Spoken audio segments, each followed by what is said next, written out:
Hello hi friends, welcome back to our channel. Okay friends, next upcoming videos అందరికన్నా ముందుగా చూడాలి అనుకుంటే మా ఛానల్ మొదటిసారిగా చూస్తున్నట్టయితే ప్లీజ్ సబ్స్క్రైబ్ చేయండి. పక్కనే ఉన్న బెల్ ఐకాన్ని క్లిక్ చేయండి.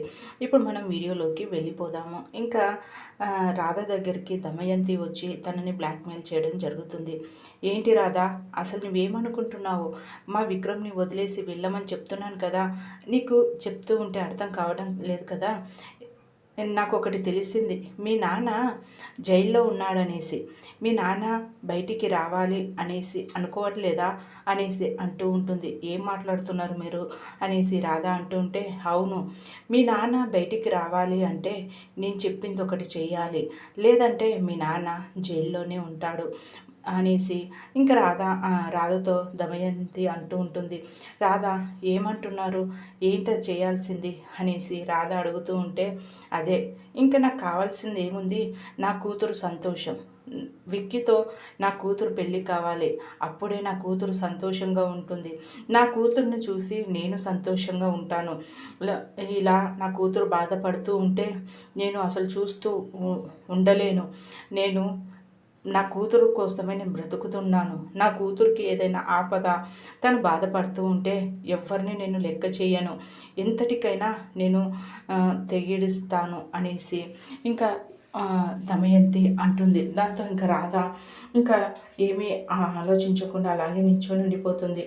ఇంకా మీ నాన్న బయటికి రావాలి అనేసి నువ్వు అనుకుంటే నేను చెప్పినట్టుగా చెయ్యి అనేసి ఇంకా దమయంతి అంటే, అదేంటో చెప్పండి అనేసి రాధ అడిగితే, నీవు ఇంట్లో నుండి వెళ్ళిపోవాలి, అది నీ ఇష్టపూర్వకంగా, విక్రమ్తో గొడవ, ఇక నుండి గొడవ పడను, కానీ నేను చెప్పింది చెయ్యి, నేను చెప్పినట్టుగా కాకుండా నీ ఇష్టపూర్వకంగా ప్రియని పెళ్లి చేసుకోమని, తనని పెళ్లి చేసుకుంటే మీ కుటుంబం బాగుంటుందనేసి చెప్పు. ఆ విధంగా చెప్పేసి ప్రియతో పెళ్ళి కావాలి విక్కీతో, ప్రియ పెళ్ళి విక్కీతో అవ్వడంతో మీ నాన్న జైలు నుండి బయటికి వచ్చేస్తాడు. నీకు కావాల్సింది అదే కదా, మీ నాన్న బయట ఉండాలా లోపల ఉండాలా ఆలోచించుకో అనేసి ఇంకా దమయంతి చెప్తే ఇంకా చెప్పేసి వెళ్ళిపోతుంది. కాసేపు తర్వాత విక్రమ్ రావడంతో, విక్రమ్ గారు మీతో ఒక విషయం మాట్లాడాలి అనేసి తనని హక్ చేసుకొని బాధపడుతూ ఉంటుంది.